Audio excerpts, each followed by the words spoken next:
good evening, everybody. Welcome along. Thanks very much for giving up some of your time on this Thursday evening. I'm Dave Courtine, part of the Mosaic team, and whether you're joining us from an Imagine site or a Mosaic site or from Homer Park or the Shrewsbury Club, we're delighted to welcome you along. Thanks so much for coming on and joining us. We're tackling a topic tonight. We've done a series in these lockdown live sessions of a wide variety of topics, but tonight we're tackling something that certainly in my household has been a biggie, which is homeschooling and how we've coped in lockdown with children working from home. And as you can see, I don't know what the collective noun is for teachers. I think it's probably a posse, actually. But I've got a posse of teachers that are joining me and Harriet. So let's just introduce Harriet. Harriet's from Homer. How are you, Harriet? Yeah, I'm really good, thank you. I think this is going to be quite a good one. Absolutely. Now, like me, Harriet has two daughters who are at high school. So we've experienced what it's been like having children at home. Harriet's also done one of these lockdown lives before, talking about skincare. So we thought we'd invite her along. And joining us, we've got 5 teachers from Ellesmere College, who are one of our key partners at the Shrewsbury Club. They do a fantastic job supporting us at the club in a number of ways with our tennis program and with the activities that we do, and a number of the guys that are on our tennis program and come into the club as junior members at the Shrewsbury Club, I know go to Ellesmere. So we've got them along. So I'm just going to say hi to them individually. Just let us know sort of what they do at Ellesmere. So Marcus, we'll start with you. Welcome along. Thanks for joining us this evening. Hello. So I'm a French and Spanish teacher. I also do overnight cover because we're also a boarding school. So I live on site as well. Yeah. Wow. So you never get away from. So no matter homeschool, no. School is home. So it is. There Yeah. You go. Excellent. And Gareth, I'll come to you next. Hi, yeah, my name's Gareth. I'm a maths teacher at Ellesmere, and I'm in my 3rd year at Ellesmere College. Excellent, great. Well, thanks for joining us tonight. We'll go to Kate next, so we won't just concentrate on the boys. So, Kate, tell us a little bit about what you do at Ellesmere. Hi, well, I'm Kate. I am a maths teacher, and I'm assistant head of middle school and Key Stage 3 maths coordinator. Brilliant. And Dan, thanks so much for coming along. I know you've just come off of a Year 9 virtual parents' evening, so hence the jacket and the tie, and thanks so much for popping out of that and joining us here. Yeah, thank you. So I'm Dan, head of English and head of Mennell House, one of the school's 4 competitive houses. Excellent, great stuff. And Zoe, last but not least, welcome along. Hello, lots of hats here. So I'm an English and drama teacher. I also run one of the 6th form girls' boarding houses. So I'm a house mistress of St Hilda's, and I'm also a parent. So I have 3 children here at the school, 1 in year 4, 1 in year 7, and 1 in year 9. Wow, there we go. Excellent. And you even, I think one of them you even teach, you were telling us just before. I teach 2. I teach 2 of them, yeah. 2. Wow, now that is, yeah. Hats off to you. I admire you hugely.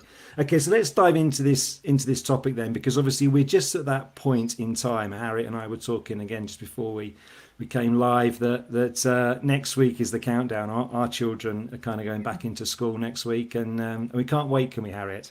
We cannot wait. So my 2, I think, I've really enjoyed being at home in some respects and doing their work there, and have found it okay, actually. I know Harriet was saying 1 or 2. You've got 2 children. One's can't wait to go back. One's quite enjoyed it working from home. So I think let's get into understanding what actually. How have you managed as we transition this thing? How's Ellesmere tackled lockdown with the students? What are the sort of things that you've done to support them through this time? I think the first thing that we tried to do from the start, almost a year ago now, was replicate a normal timetable. So, pretty much straight away, students were learning live at the time they would normally have been learning. And that was, I think, the first thing that we tried to do. Even tutor time, yeah. In the morning, the normal routine would be they'd arrive, they'd come into a class, and they'd have some time with their tutor, assemblies. We were doing it all online as well. So it was quite a quick turnaround at the start, as we went from just realising being handed this thing called Teams and being told, right, by the end of next week, we will be teaching on Teams. And so it was a very, very steep learning curve, but actually it's, I think there's been some tremendous benefits that come out of it. Having to change. We had about a week or two before we went on Easter holidays, and then we were, up and running absolutely from the first day after the Easter holidays. So yeah, and we do as tutors. I have a tutor group as well. We're very closely involved with our students and our tutees and their parents as well, to see how things are going at home. So we link up with them every morning and see how they're coping with things.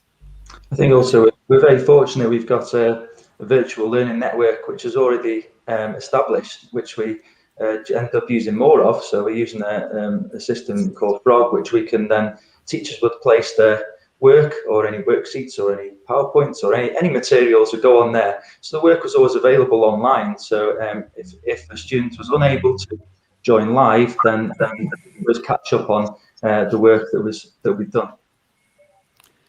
So I suppose one of the things that strikes me, one of the things you picked up on, I think you mentioned it, Marcus, is do you think it's like creating a routine for the students, even though it's different to school because they're not actually in there? Do you think it's part of having that routine and knowing what's happened that's been important through this process of homeschooling? Absolutely. Yeah, some pupils would naturally struggle with not having a routine, and us getting that in place very early on really helped them and helped us as well. Yeah, I can imagine. Yeah. I mean, I've got a year 9 form, so I've got a load of year 9 boys, and the routine every morning is basically waking them up and dealing with some slightly sleepy young gentlemen at 8:30 in the morning. But that's how it is. If it wasn't online, it would be the same thing, just they'd be grumpier as well, I imagine. Yeah, it's one of the things that parents have been most grateful for, I think, is that we've been there first thing in the morning, giving their children a reason to be up, dressed if we're lucky, with cameras on if we're lucky, because I know that's an issue, isn't it? Just putting the cameras on and interacting like that. But hearing their voices, getting them all to say good morning, and just trying to take the temperature of them, because when you're live, when you're in the classroom, like when I've got the children here in front of me, you get a sense, an instinct for how they are, how they're feeling. And without seeing them, that's been quite a challenge. But knowing that they're there, that they're up, that they're on Teams, and that they're ready to go in the mornings, I think that's given teachers and parents a lot of reassurance. So yeah, I can imagine that's happened in my house as well. Is that you're going in and the kids, my girls, won't put the cameras on, and it must be so off-putting from the teacher's perspective for them to kind of just think they're talking to a load of blank screens. So icons. We have icons. I have a fried egg icon on my screen quite often. It's quite Excellent.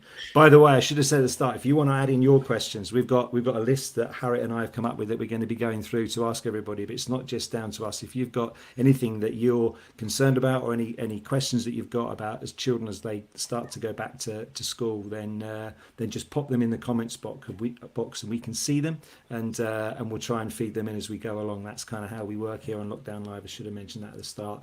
Let me just say good evening to Claire and Chelsea, because they're both put some comments in. So great to see you, and thanks for coming along.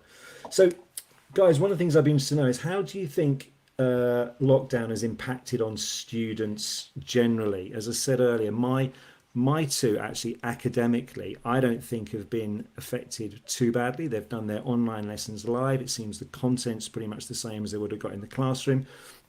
So I'm not sure academically they've missed out too much. Clearly they've missed out huge amounts socially interacting with their friends, and that's been a big part of what they missed. Although thanks to FaceTime and our phones, they're able to kind of do plenty of contact virtually with them. But what do you think? What's the lockdown impact been on students generally, would you think?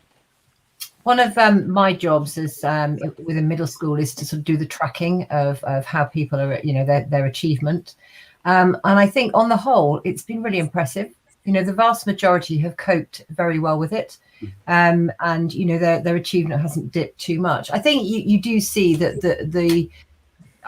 dare I say, good students, the ones who are biddable, that do their work, who are quite well organised in school and who are very diligent in class, quite enjoy it, because they can, they can focus on the work straight away. There's a little bit more autonomy, I suppose. So they can get down straight away with onto the work.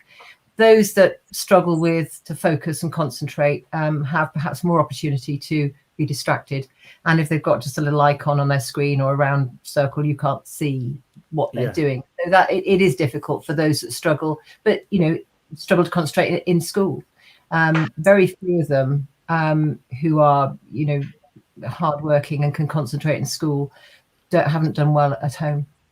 And it's also thrown up, I think, some interesting possibilities for students who maybe didn't thrive as much in the classroom, or who felt maybe a bit overawed by having all their peers around them. And I think just the sort of the quiet that you can have online for some students has been really, really a really pleasant space for them to work quietly and diligently and be creative and sort of take a risk without anybody watching them do it. And some of the work has been absolutely stunning from students who maybe wouldn't have expected it. Yeah, I'd agree with Dan on that. Absolutely. That, before lockdown, before online learning, some students were not showing what they could do. But as soon as they were in their own space, they were online, this different child emerged, and the interesting thing was, because we had the first lockdown last year and then they came back. And when they came back, they brought that confidence back into the classroom with them. And it's just continued. So, just thinking of one girl in particular in year 9, and she's just on fire now. And I don't know if she'd have been so confident in her own abilities had she not had the opportunity to be at home online, working on her own terms. So, that's a real positive. It very much depends on the student character, doesn't it? Whether they are able to work independently, can they motivate themselves to carry out tasks on their own, or with perhaps some parental support. But obviously some parents are very busy, and a lot of the students might be expected to get on with their work and attend lessons online on their own. So those that struggle to motivate themselves and work independently, perhaps those students would have found that watching Netflix or playing with the Xbox is more interesting than my maths lessons. But I'm sure that's not the case, Gareth. I'm sure that's not the case. Well, that was a challenge for us in terms of making our lessons more appealing than the alternative. But overall, it's been I feel it's been very successful. Yeah. And I think, Gareth, you, like me, use quite a lot of resources, which which are online resources, and you can see them doing the work. You set them the work, and you can see how they're progressing in the lesson, which is a real help, because those ones who perhaps struggle a little bit more to get down to it rather than go on the Xbox or communicate with somebody else on some other sort of social media, they know you're watching. They know you're watching their progress, and also I think there's something instant. They like to see how they're doing as well, and they can. It's quite an instant sort of feedback for them on those, on those sort of resources.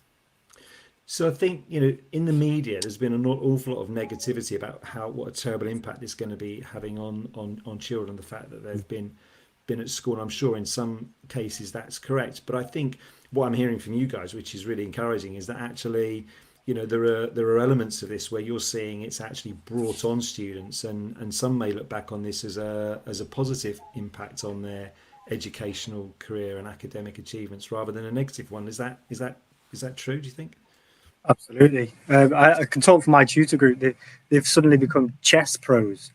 So we've gone to online chess. We're doing a chess tournament because part of the issue with this online learning was it was difficult to keep the competitive side going.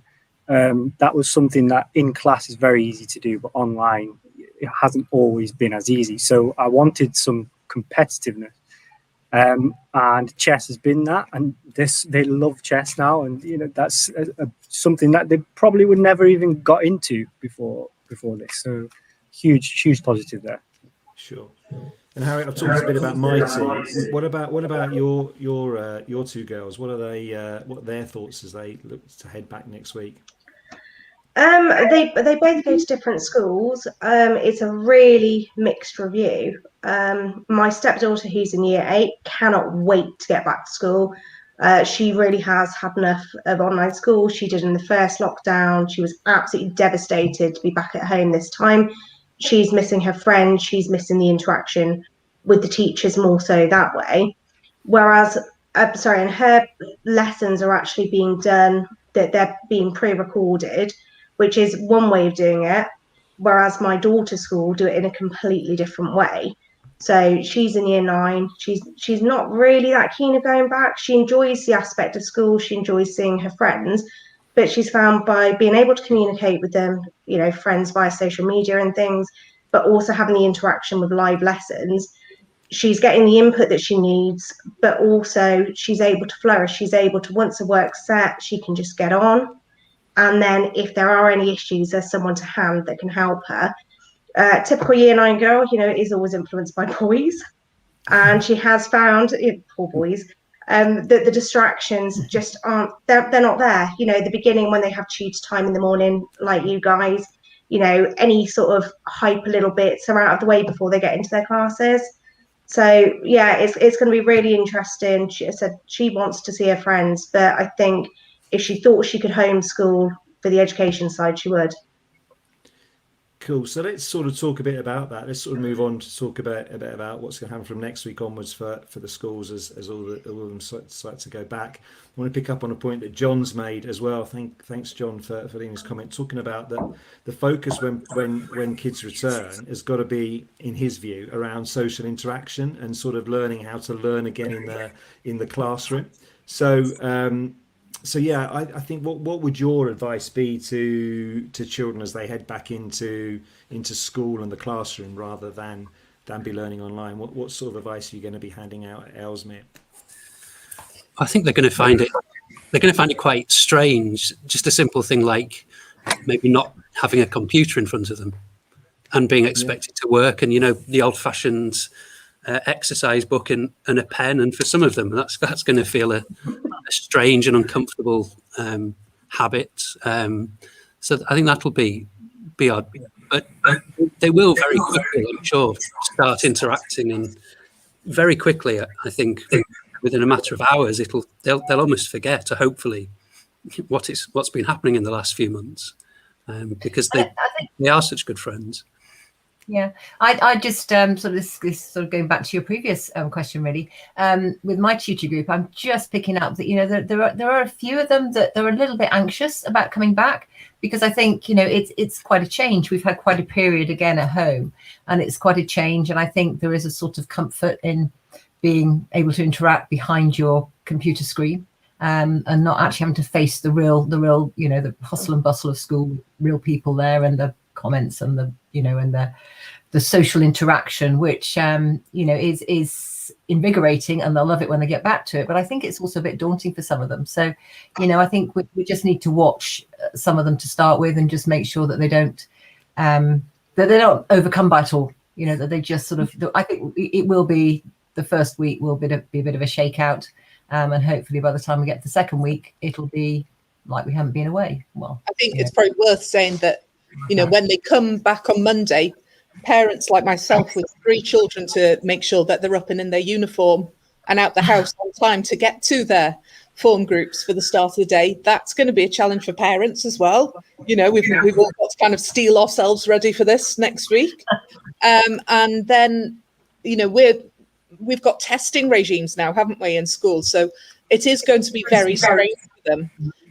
The first few days, every school up and down the country is having to work really quickly to put things in place that we've never had to do before. So it's, you know, giving the children time to kind of come in and see each other. So here they're coming in, they're straight to their tutor room, and they'll be with their tutor and go with their tutor to have their test, and then be with their tutor till they get their negative test results, and then we'll start the day. So we're doing it very gradually, really, and it'll be a nice sort of ease back into school, with just the social being the focus, I think, at the start of the day on Monday. So yeah, I'm looking forward to it. Can't wait.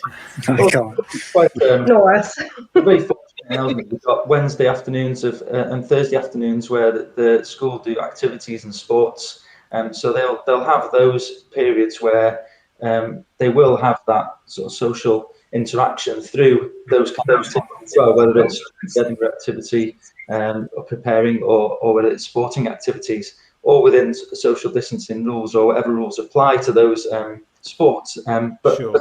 have that interactive social experience on the Wednesday and Thursday afternoons, which I know a lot are looking forward to, because there's only we're in lockdown. As a teenager, I wonder how many long walks they enjoy. They would prefer to be kicking a football around with their friends, or playing sport. Yeah, absolutely. So, I mean, we've got lots of parents online. I can see the numbers here. We've got great numbers of people staying with us, which is great. So for myself as a parent, and for Harriet as a parent as well, how can we best provide support to our children to sort of help them through this transition back into normal school life? At this stage, it's talking to them, about what's going to happen on the first Monday. Hopefully you've had the information from your schools, what's going to be happening on that Monday, just making sure that they're ready, sort out their bags, that kind of thing. They all have to have their own, they have to have their own water bottles, those sorts of things. So making sure that the basics are there, they're ready, they're in place, so that, they're ready on Monday to go into school. And all of that's going to help prepare them mentally for getting back into the classroom. So I think that's a good start. I think there's uniforms been tried on this week as well. Oh my God. Have their feet grown. Yes. Yeah. Yeah, I think every shop and department store in the country has sold out of black tights. Didn't realise it would be that hard. No. No. And what about the testing? Because again, that's interesting. You raised that point earlier, Zoe. But I know, at least one of my two are really worried. We will reassure them and everything, but they're really quite worried about the whole process of actually being tested for COVID-19. And clearly, I think that's really important, and must have been such a challenge for every school to try and get that in place. It's been challenging enough for us as health clubs to kind of operate when we're allowed to open under these new protocols, but schools are and having to do the testing is a whole different level. So yeah, what sort of reassurance are you going to be offering to the students to make sure they're not too worried about the whole testing process? I think sorry. Okay. So I've actually been in discussion with a couple of students and parents this week, because they are very anxious about it, very anxious about this. The thought that it's going to be horrible, it's going to make them gag, they're going to want to be sick, and will everyone be watching? And so they're quite intimidated by the whole idea of it. So as teachers, if you've been in school, teaching in school, or been in school doing your online lessons, we've been tested twice a week. So it's a kind of, you can tell them what it's like. It's actually not so bad when you're doing it regularly. But the other thing is that they just want to know that they're not going to be, I think they imagine they're going to be in a great big hall and everyone's going to be looking at them while they're doing it. It's actually done behind a screen. So I think that's, to start with, I think they want to know that it's just going to be them and a qualified person who's going to be taking them through it. Anyway, that seems to have calmed that one down a bit. But yeah, I think there were some of them very, very worried about it.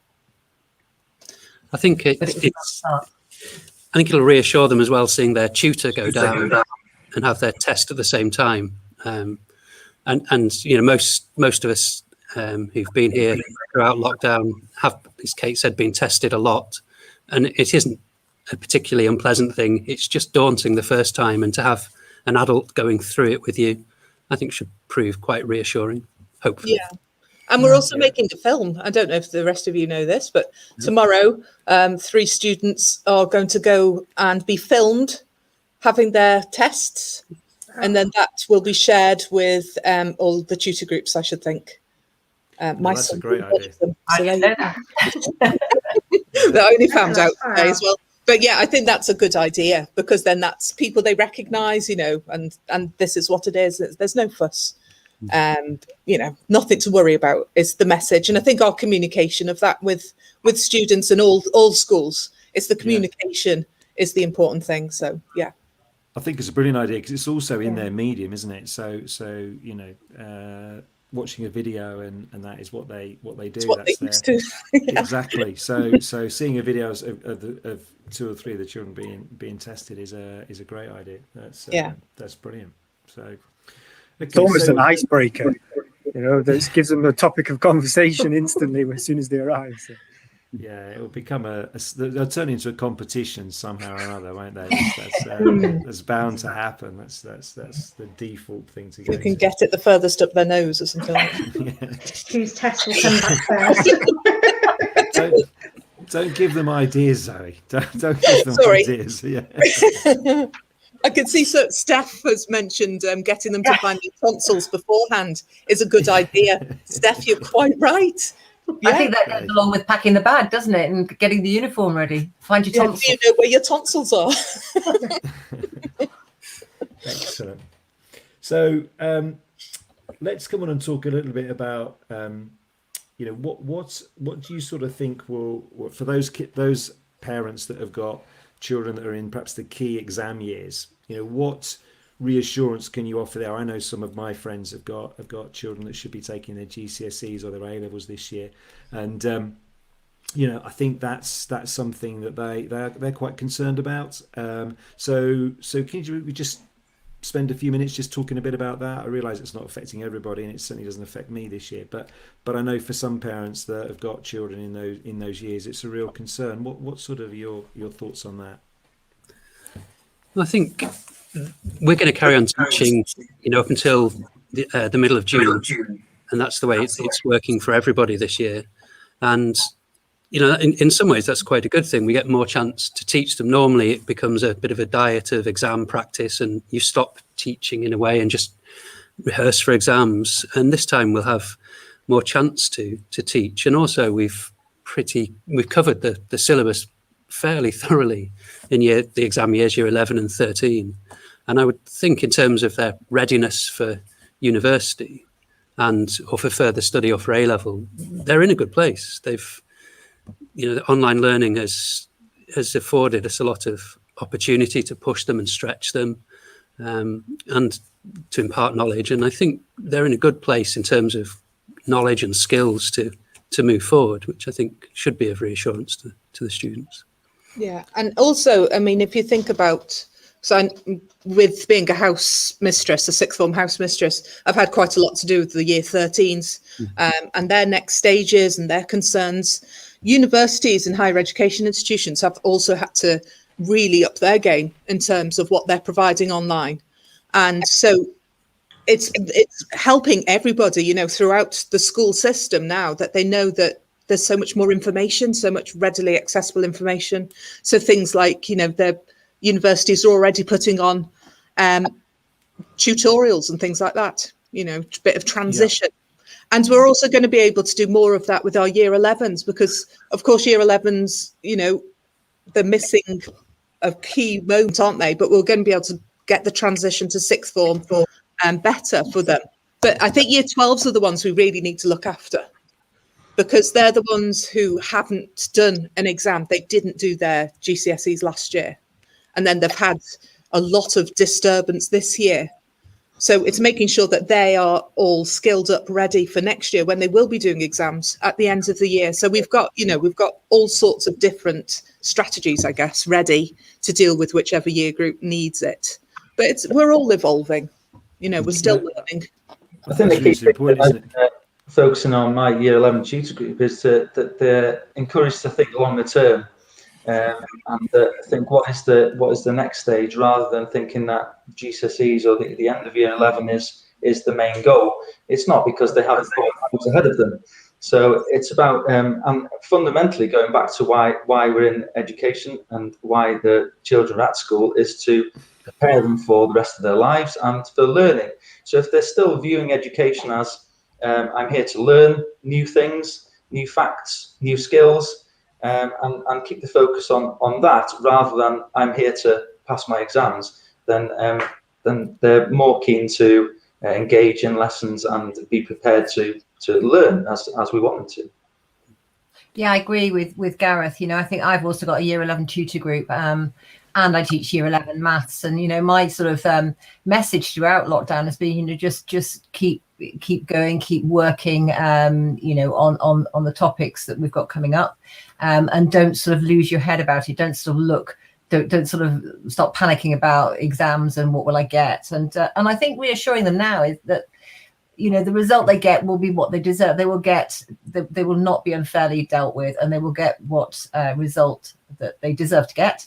And also the fact that, it isn't a line in the sand. It is longer term. I mean, I've done a lot of discussions on sort of looking at possible universities and university courses with my girls, my tutor group, so that they can actually sort of see, work back from there and actually understand that, getting a grade in a GCSE is a step to get you through a door to the next level. And then it's not quite so important. It doesn't all stop with that.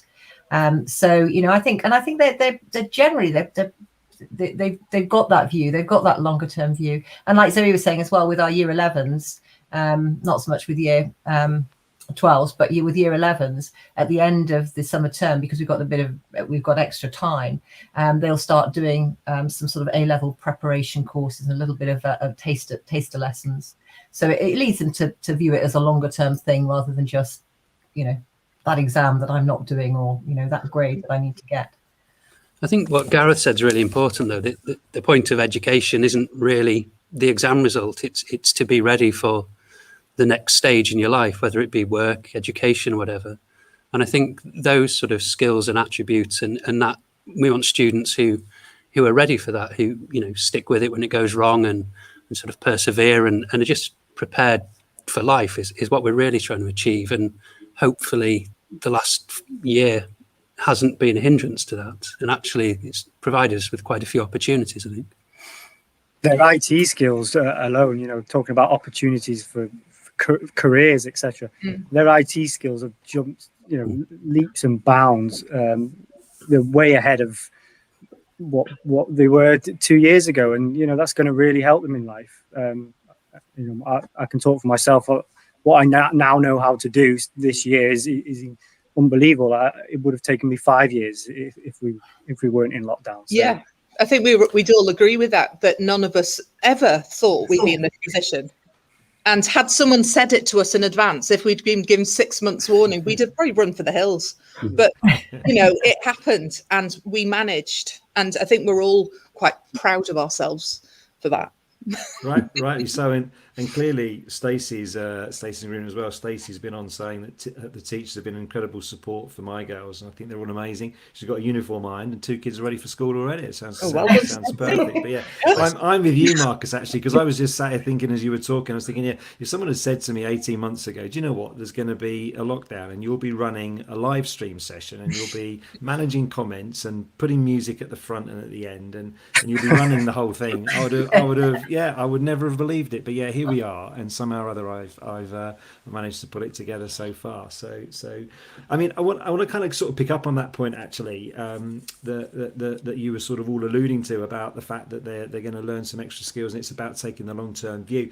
So I want to sort of project out, which is always sometimes difficult to do, but 5 years from now, when hopefully the vaccine's done its job and COVID-19 is something that's just in the background and we've forgotten about. Do you remember 2020? Do you think we'll look back and think that actually there's some real positives that will have come out of this, in terms of it's built a different set of skill sets, it's built resilience into our children they wouldn't otherwise have had, or do we actually think that it may indeed sort of impinge on them going forward? I'd just be really interested to know your views. I must admit, I think as a parent, if I look forward for the girls for 5 years, I think it's actually going to come as a positive. One of the reasons being that they've had to learn to be independent. They've had to, log on to lessons. They've had to do things that they haven't got someone stood in the front of the classroom going, right, this is what we're doing. They have to have that initiative. They still have to follow a timetable.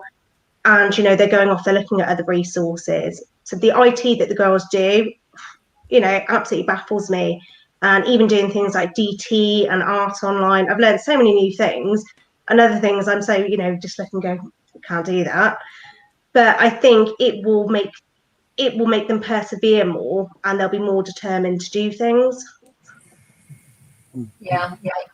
I agree with Harriet. I mean, I also have a daughter at our school, but and I agree with that. And I think something she mentioned that my daughter mentioned the other day was she said, well, I quite like the fact that I've had to organise myself. Now, Dan will probably be smirking here because I don't think he rates my daughter as being particularly organised. But anyway, she's developed those skills probably faster than she would have done otherwise.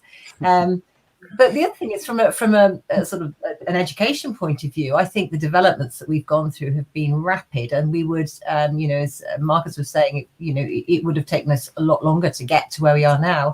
And it allows us to be much more student focused, really, especially in a school like ours, where we've got students come from all over the world. We've now got this ability to do blended learning where we can sort of meet the needs of particular students if they can't come back in for whatever reason, or they're late coming back at the start of a term, or they've got to go home early. They can learn. We can do the lessons so they can access them, and they can do a live lesson with us in school, via Teams. So I think it's got massive benefits, particularly for a school like ours, where we've got students that are boarders as well as day school students. That's it. And, when you're doing a duty in the evening, we've now got Teams. So if there's somebody who needs a bit of help with their homework, they know that they can contact us on Teams. I genuinely think that when we look back 5 years, in terms of education, I think it's positive. I think it'll be a positive, but that's in our setting. It's not going to be the same across the country, but I'd like to think that everyone's upskilled in some way. I think it really has forced us as teachers to reflect on what we do and how we can try and utilize this technology and how we can actually replicate it in classrooms, because not every student is going to have a computer all the time, and it's a learning curve for us, but it's been a steep one, but I think a good one for teachers. An interesting comment from Poppy, who's just she's a college student, and she's just saying that it's hard, very hard learning at home, and I do think that's something that is a very valid comment. It is very hard focusing and learning in your bedroom, or in a flat, or wherever you live. It's not easy. However we can provide the lessons, even if we can provide the lessons and the resources, it still, I think, is a real challenge for some learning at home and without other students around you. I feel there's quite a bit of talk in the press, isn't there, about inflated grades potentially. I think it's very difficult to have a view on that, I feel, personally, but I think in the long term, that your best qualification is always your latest, isn't it? Your most recent. So when you get to some of our ages, it's perhaps as our experience is more valuable than our qualifications. And maybe that's about letting the students know that as well, that, like we said before, this current cohort of exam students are going to be moving on and doing other things, and those other things they do will then become their most important thing, and then they'll move on again and do something else in their lives, and then that becomes their most important asset, if you like.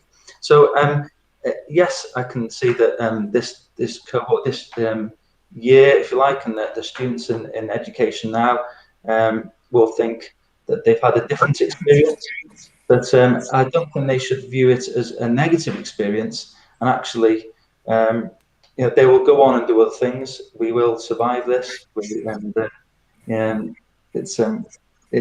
shouldn't detract either from the fact that lots of these students of all ages have been working very hard over the last 2 months and during lockdown. So whatever grades that come out of exam years this year, we shouldn't detract from the fact that students have been working very hard to achieve whatever they get. Yeah, I think that's a really important point, isn't it? My daughter actually does a podcast called Talking Teenage Life, where she sort of has been interviewing people. This is something she started before lockdown, talking to people about looking back on their teenage years and how it relates to what they've gone on to do. And she's lucky enough to have managed to interview a number of successful people in all sorts of different walks of life. But actually, when you look back on what they did in their teenage years, in their GCSEs, in their A levels, and in their degree, they've often gone on to have completely different careers. And so it's not just about the exam. Clearly, you've got to work hard and try and get the best result you can in your exam, obviously. But actually, the actual exam result doesn't have to influence or affect what you go on to do. And I think that's something that we all kind of learn and realise as we get beyond that time. Whereas when we're actually in it, it feels like the exams are absolutely gonna determine what happens with the rest of our lives, and I'm not sure that's always the case. We're coming rapidly to the end of our time here, actually. So if you've got any more questions, pop them in, and we'll quickly into the comments box, and we'll quickly try and deal with them. I've just got one more that I want to ask you guys. It's something I heard on the radio today. Actually, I'm up in Shrewsbury at the moment, and on Radio Shropshire they were having a debate about what schools will look like as a result of this, and they were talking about that actually. The whole way that schools are developed going forward. They were talking about that maybe there'll be studios so the teachers can continue with some online teaching, and they'll have a studio so that it's much easier to talk to students, and that will enable them to have kind of a digital presence and perhaps deal with bigger class sizes, but where they can give a more personalised service through the things like Teams and so on. It was an interesting debate that I listened to for 10-15 minutes. Just as we sort of come to a close, I wondered what you guys think, whether you think there's ways that Ellesmere will evolve in terms of how it develops structurally and building wise that will be different as a result of what it's learned through the past 12 months or so. That's an interesting question. Sorry. I like throwing a hard one. No, it's a good one. That I think in an ideal world that makes a lot of sense. But of course, it costs a lot of money to do that and that sort of physical work. But a lot of the devices that students have, the handhelds, the portables, the laptops. I mean, that's something which I'd imagine as we come out of lockdown, more students will have those devices than had them before. And there's a real power in each of those devices, which I think we can harness and think about. Bearing in mind that in English, say, most of them are going to be handwriting in an exam, and we can't lose that skill as well. But there is so much potential in technology, which we need to. I think, it actually reminds me of about 5 years ago, I read in a sort of educational supplement about this sort of these amazing new academies and the design and somebody's idea for exactly as you were saying, Dave. These sort of these big lecture halls where you get a sort of a digital presentation, and it seemed a little far at that point. It seemed very far-fetched. Now it actually doesn't. It seems like it's just a natural progression from what we're doing. I think the actual infrastructure, might take a bit of time, but I think the idea that we will use Teams even when we're back and we haven't got the sort of the threat of COVID around, I'm sure we will still keep using that for certain things and as a way of communication and a way of delivering things. I can see us moving towards that, but I'm not sure it'll happen, overnight, or sure. But definitely we'll take elements of it. I think it's more likely to serve perhaps a supporting role, because I don't think that there's a substitute for actual physical presence on that classroom environment. But it might be more of a supportive thing where there might be an increase in a sort of tuition or one-to-one market there, perhaps, as well, as an addition to schooling. Or it might be an online course available during school holidays, for example. Those kind of things might happen more. We already, as Marcus said right at the beginning, I think about our virtual learning environment. I think, every department in the school now has got a huge catalogue of resources that we've developed over the 2 lockdowns or 3 lockdowns, over the lockdowns, are now there. And they're the sort of thing that we'll be able to dip back into. We'll be creating more. But things like breakout rooms on Teams, that kind of idea has worked very well. I think we'd all want to continue with that. I mean, kids have been doing it for years, I think, on WhatsApp. They've been setting up their meetings, haven't they, and working on group projects together virtually. And we were just late to the party, I think, with that one as teachers. But it's really see the benefit of being able to do that. And even within the classroom, because as an English and drama teacher, I like them discussing, I like them talking in the classroom. I don't like a quiet classroom, really. I like to hear them. I like to hear their voices and them being engaged. But to be able to go onto a breakout room and to be able to text each other and things, they'd enjoy that. And so I think this hybrid of online, live is where it's going to be. And we'll keep experimenting and see what works. Yeah. For something like languages, for example, I could easily record myself. They can hear my accent. They could go back. Somebody might not be in that particular day. You always get somebody who's not well one day, whether it's COVID or not, and they can watch that lesson again and easily catch up. So it's great for, you know, catching up, listening. Somebody might be really eager. They only get 1 hour of French a week in one of the years, so they might want to do extra French, and it's a way for them doing more. I really like it. Yeah, following on from your thought, Marcus, I really like the idea that there could be a potential in schools that when you're all back, say, into this new normal, back open and running, that lessons could potentially even be lived. So if you have someone that has left early for an appointment, or someone that hasn't quite got it, that when they want to go back and just think, right, what was that in maths? I didn't quite understand that they can actually go back to that whole lesson again as a recap. They're not feeling that, especially if they are more of a nervous person that doesn't normally put their hand up, they can go away, they can go home, they can flick the laptop on, and they can have that reassurance. And if they're still unsure, they can contact you sort of via emails and things. I think would be really good for less confident children. Yeah, I think that's a really good point. Actually, my two again would probably not be the most vocal in class, or at least one of them wouldn't be. But actually, it's probably had more interaction with the teacher, because there has been that ability to send in a message or an email and get a response back that perhaps in a class situation they wouldn't have felt confident to put their hand up and. Or wouldn't have felt they wanted to ask that question, but there's something about being able to put it in writing and send a message that makes it easier to. And we've also in maths we've got experimented with many different online sort of question and answer quizzes, websites and various packages, and it's good because it will provide instant feedback. So traditionally, a child maybe will be doing some questions and then they'd wait for the work to get marked. Whereas there's plenty of online facilities that will just mark for them. They get instant feedback, and we can see that as well and put our own comments in. And actually, on a personal level as a teacher, it means I can spend more time preparing lessons and making the lessons better rather than ticking boxes. Which is done automatically for me. So there's a massive benefit in using the technology there, particularly for maths anyway. And Dave, yeah, and following on for that, and okay.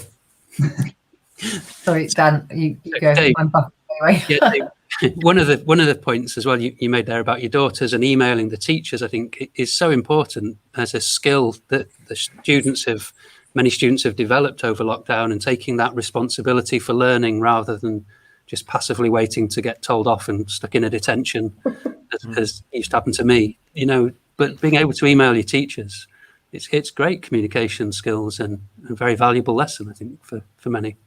Yeah, it's a life skill they're going to have to use, isn't it, when they leave school? So it's something that they've developed. So, Kate, sorry, you're about to add something, I think. So, do you want to? Final word? Yeah. What was I going to say? I was just going to say with those sort of the question and answer sort of online quizzes and activities we've been doing, and the beauty about them is not just the fact that they get instant feedback from the actual app itself, but also the fact that you could just jump in there and put a question up and you can say, okay, 5 people are having a problem with this one, let's look at it. And you can actually do it there and then with them in the class. So it's very, very instant. And that is one of the very best things I think about the online teaching of maths anyway, that you can actually do this. They're working away, they're getting feedback, and you can then jump in and do an example with them, one that they've all had a problem with. Great. Well, I'm going to draw it to a close now because you've all had long days, and we really appreciate you giving up your time and to chat. It's been fascinating to hear your insights and really useful, and certainly as a parent of 2 girls who go to school back in Suffolk where I live. I'm coming away from this actually feeling a lot more positive. The lockdown's impacted hugely on our business, which is why we're doing things like this, so we can stay in touch with our members. But yeah, I think if there is going to be a positive, I think there are a huge amount that you've touched on in terms of how it's going to help our children kind of learn and develop and evolve. And of course there's challenges, and Poppy, we wish you every success in your exams when they're coming up, and yeah, work hard for them. I'm sure you will. But whatever will be, and I'm sure you'll find a way to be successful, irrespective of whether you get the best results you want, or whether they're not quite as good as you hope. That certainly would be the case with me. I completely flunked my A levels, so yeah, I had BBC was my predicted scores in my mocks, and I ended up getting DEU, which is pretty spectacular fall from grace. But there we are. One of the things that I've heard about a load at Shrewsbury is I've heard so many positive comments about Ellesmere and what a great school it is, and just chatting to you guys over the last hour has just reinforced to me just why that is.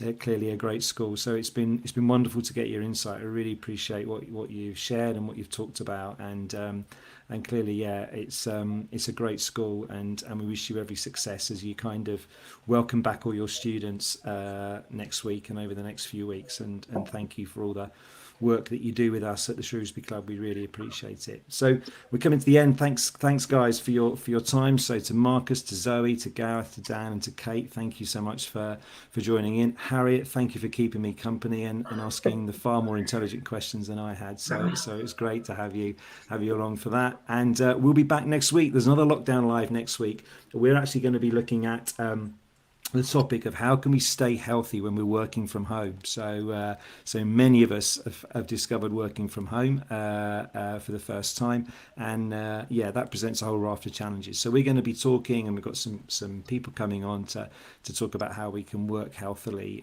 from home. So that'll be great. That'll be next week. Look out for that on our YouTube channels and on our social media channels, and we'll let you know when that is, but I think we're planning it for Wednesday. So thanks again for tonight. Thanks for everybody for joining in. It's been great to see that so many of you stayed with us for the 50 odd minutes that we've been online and talking to you. Have a good week, and we are now only 4 weeks away from when we can open our doors and get you back in, and I for one can't wait. But thanks for your time tonight. Thanks again to the guys from Ellesmere College. You were great. Thanks for your insight. Thanks, Harriet, and have a good evening, everybody. We'll see you soon.